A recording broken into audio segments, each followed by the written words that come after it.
Assalamualaikum warahmatullahi wabarakatuh.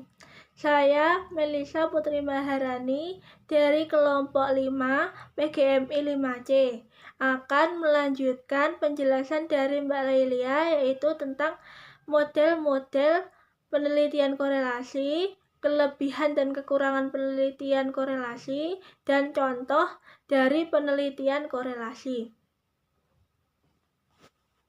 Model-model penelitian korelasi ada 3 macam. Yang pertama, studi hubungan. Studi hubungan dilakukan dalam suatu usaha untuk memperoleh pemahaman faktor-faktor atau variabel yang berhubungan dengan variabel yang kompleks, seperti hasil belajar akademik, motivasi, dan konsep diri. Yang kedua, studi prediksi. Studi prediksi dilakukan dalam skor pada satu variabel dapat digunakan untuk memprediksikan skor pada variabel yang lain. Studi prediksi sering dilakukan untuk memudahkan pengambilan kesimpulan. Studi prediksi juga dilakukan untuk menguji hipotesis teoritis. Yang ketiga, korelasi dan kausalitas.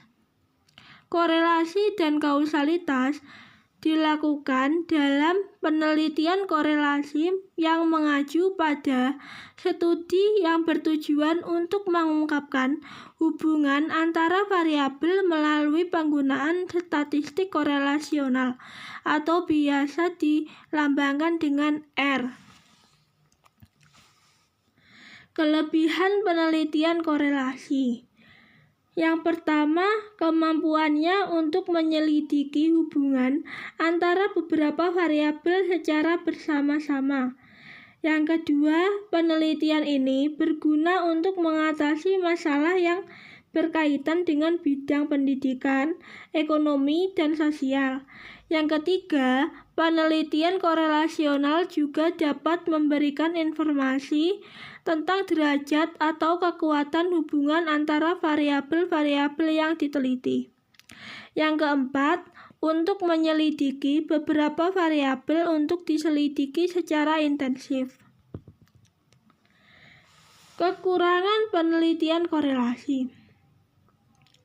Yang pertama, hasil penelitian ini hanya mengidentifikasi apa sejalan dengan apa, tetapi tidak mengidentifikasikan saling pengaruh yang bersifat kausal. Yang kedua, penelitian korelasional cenderung akan mengidentifikasikan pola hubungan langsung.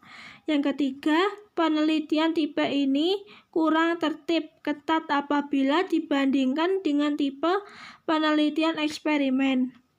Yang keempat, pola hubungan itu sering dibuat-buat dan kadang-kadang meragukan dan kabur.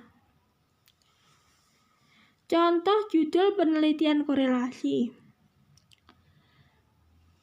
Judul penelitian: hubungan antara motivasi belajar dan kemampuan membaca pemahaman siswa kelas 5 Madrasah Ibtidaiyah Negeri 2 Bandar Lampung tahun 2016-2017. Tujuan penelitian untuk mengetahui hubungan antara motivasi belajar dan kemampuan membaca pemahaman siswa kelas 5 Madrasah Ibtidaiyah Negeri 2 Bandar Lampung. Variabel penelitian: motivasi belajar sebagai variabel bebas. X. Membaca pemahaman sebagai variabel terikat. Y. Hipotesis penelitian. HA. Terdapat korelasi positif yang signifikan antara motivasi belajar dengan membaca pemahaman. HO. Tidak ada atau tidak terdapat korelasi positif yang signifikan antara motivasi belajar dengan membaca pemahaman. Tempat penelitian: Madrasah Ibtidaiyah Negeri 2 Bandar Lampung. Sampel penelitian: sebanyak 65 siswa yang ditentukan menggunakan teknik simple random sampling. Hasil penelitian. Berdasarkan hasil penelitian yang ditunjukkan dengan analisis data dan dari pembahasan, maka peneliti menyimpulkan bahwa terdapat hubungan yang positif dan signifikan antara motivasi belajar dan kemampuan membaca pemahaman siswa kelas 5 Madrasah Ibtidaiyah 2 Bandar Lampung dengan perhitungan koefisien korelasi atau R-hitung yang diperoleh nilai sebesar 0,653. Kemudian, nilai tersebut dibandingkan dengan R-tabel pada taraf signifikan 5% untuk N 65 dan DF N dikurangi 2. Jadi 65 dikurangi 2 sama dengan 63. Diperoleh angka 0,250. Dan terlihat bahwa R-hitung lebih besar daripada R-tabel atau 0,653 lebih besar 0,250. Sehingga hipotesis 0 atau HO ditolak dan hipotesis alternatif atau HI diterima.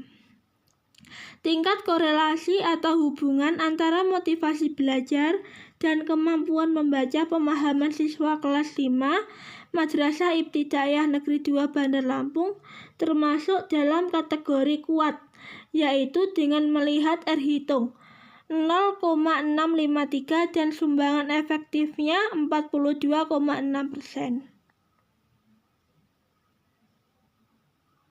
Mungkin itu yang dapat saya dan Mbak Lailia sampaikan.